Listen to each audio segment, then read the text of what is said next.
After my father's funeral, I discovered he left his entire fortune to a woman I had never met, only to learn she was my secret half-sister.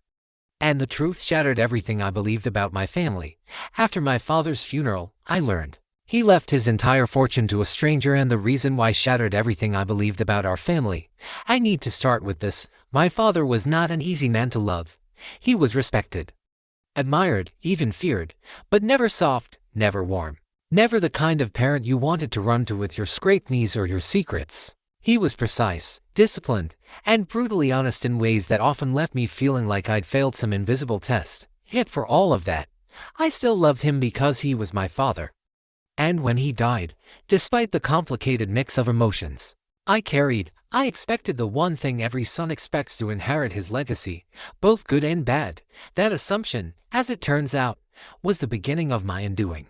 The funeral was exactly what you'd imagine for a man like him: black cars, polished wood, men in suits speaking of honor and integrity, women dabbing their eyes with tissues. My mother sat stone-faced through most of it, her hands clasped in her lap as if she were praying, though I knew she wasn't religious. My sister whispered to me during the service that Dad had always been more loyal to his business than to his family, and while I wanted to defend him, the words caught in my throat. She wasn't wrong. After the burial, we gathered in the lawyer's office, a room that smelled faintly of leather and old books, where the weight of generations of family decisions seemed to hang in the air. I expected formality. I expected legal jargon.